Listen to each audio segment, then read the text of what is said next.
이번에는 미디어 관련된 과학 소식을 살펴보고 언론의 과학 보도 내용을 비평해보는 이슈인 미디어 시간입니다. 공공미디어 연구소 이경락 박사와 함께하겠습니다. 안녕하십니까? 예, 안녕하십니까?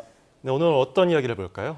예, 시청자 여러분께서도 콜레스테롤에 대한 이야기를 많이 들어보셨을 겁니다. 네. 예, 어느 때부터인가 이렇게 쉽게 발음하기도 어려운 이 콜레스테롤이라는 것, 이런 예. 수치가 높으면 심혈관 질환을 일으킨다, 뭐 이런 우려가 크고, 또 고기 먹으면 콜레스테롤 수치 증가하기 때문에 뭐 채식 위주로 해야 된다. 네네. 그리고 달걀 노른자는 콜레스테롤 덩어리니까 그런 거는 빼놓고 먹자, 뭐 이런 온갖 이야기가 퍼졌거든요. 예. 그런데 네. 올해 초 미국에서 식품 속 콜레스테롤에 대한 경고, 이런 부분들을 앞으로 폐지하겠다, 이렇게 얘기를 하면서 일종의 충격을 주기도 했는데요.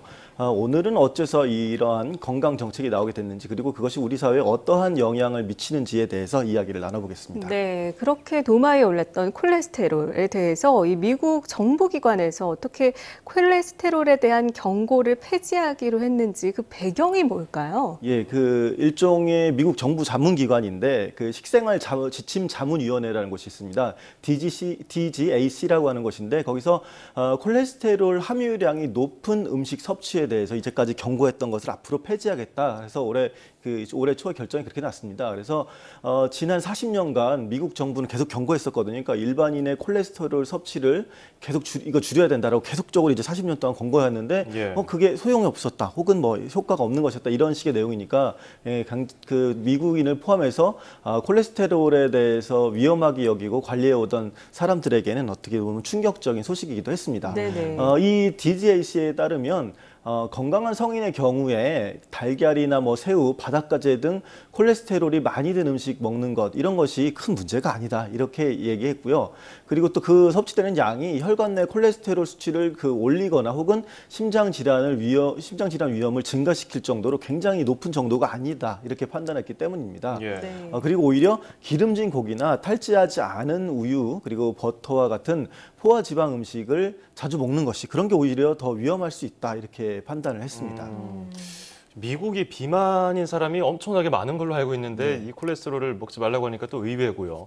근데 그래도 이 심혈관 질환이라든지 몸이 안 좋은 사람들은 좀 자제해야 되는 거 아닙니까? 그렇죠. 사실 미국도 어떻게 보면 비만 정책은 실패한 거나 마찬가지라고 볼 수 있는데, 이 위원회는 말 그대로 일반적인 식생활 지침을 얘기하고 있는 것입니다. 네. 그래서 중요한 것은 음식에 들어있는 콜레스테롤과 자기 몸의 콜레스테롤 수치에 대해서 혼돈해서는 안 된다, 이런 것이 핵심이고, 사실 이런 결과들이 예전부터 있었거든요. 예, 그게 뭡니까?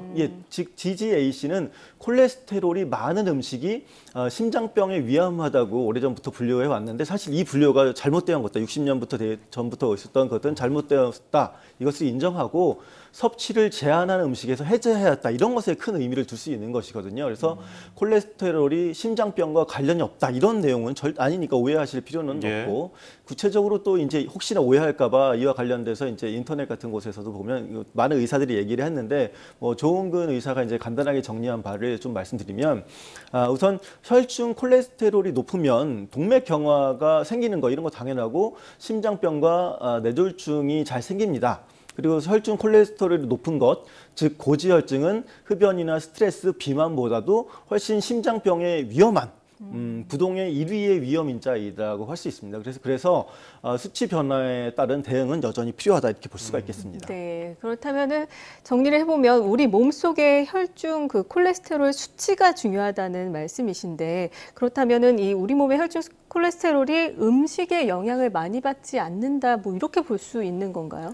예, 아주 큰 영향을 받는 것, 이런 거 아니다, 이렇게 말씀을 드릴 수 있는데, 혈중 콜레스테롤은 음식에 의해서 영향받는 거 30% 정도고, 나머지 70%는 간에서 만들어지는 콜레스테롤에 의해서 이제 영향을 받는 거거든요. 이제 그렇게 알려져 있는데, 그나마 음식에 의해서 콜레스테롤이 올라가는 것도 알고 보면 콜레스테롤이 많은 음식 때문이 아니라, 어떻게 보면 음식에 들은 포화지방산 때문이다, 이런 것이 이제 연구 결과로 나왔습니다. 그래서 네. 포화지방은 콜레스테롤은 아니라고 하더라도 간에서 콜레스테롤을 많이 만들게 해서 문제가 될 수도 있다, 뭐 이런 내용이고요. 그리고 오히려 음식의 콜레스테롤은 연구 결과들을 보니까 오히려 혈중 콜레스테롤을 올린다고는 하지만 그 영향력이 효과가 크지 않고, 그리고 양이 많지 않을 때에는 오히려 간에서 콜레스테롤을 못 만들게 하는 그런 역할까지 한다고 합니다. 그래서 또 음식의 콜레스테롤은 약 50%만이 인체에 흡수된다.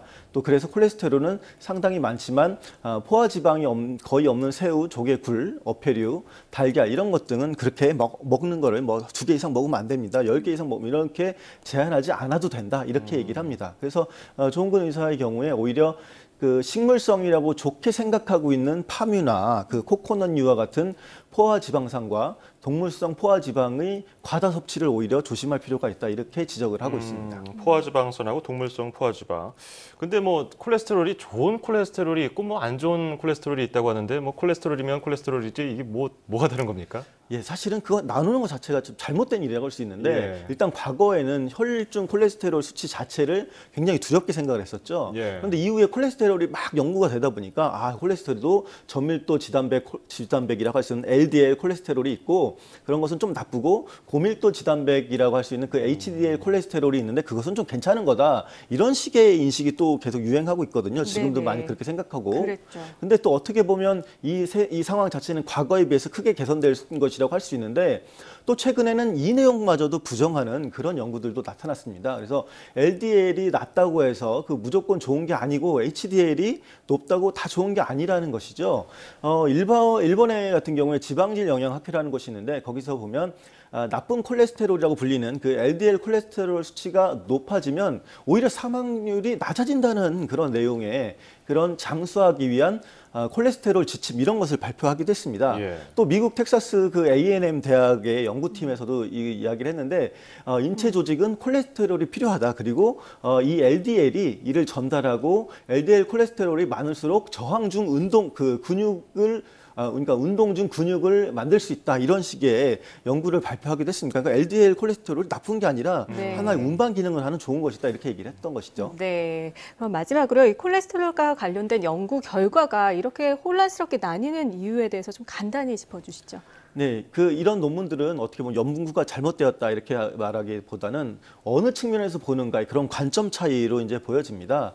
이와 관련해서 최근에 한 지상파에서도 콜레스테롤과 관련된 다큐멘터리를 뭐 특정한 방향으로 뭐 안전하다 이런 식으로 결론낸 게 아니다. 다양한 가능성에 대해서 짚어보고 있었거든요. 그래서 문제는 그런데 그 이전이나 최근에도 일부 언론에서 한쪽 연구만 막 부풀려가지고 건강 상시처럼 혹은 되게 위험한 것처럼 이렇게 전달하곤 하는데 이런 부분은 저널리즘의 양심뿐만 아니라 국민의 건강도 해칠 수 있는 그런 잘못된 정보가 될 수가 있습니다. 예. 뭐 콜레스테롤 관련해서 뭐 콜레스테롤이 과연 무엇인지 그리고 언론 보도는 어떤 점을 지양해야 하는지는 다음 주에 더 자세히 알아보겠습니다. 자, 지금까지 공공미디어 연구소 이경락 박사였습니다. 오늘 고맙습니다. 예, 감사합니다.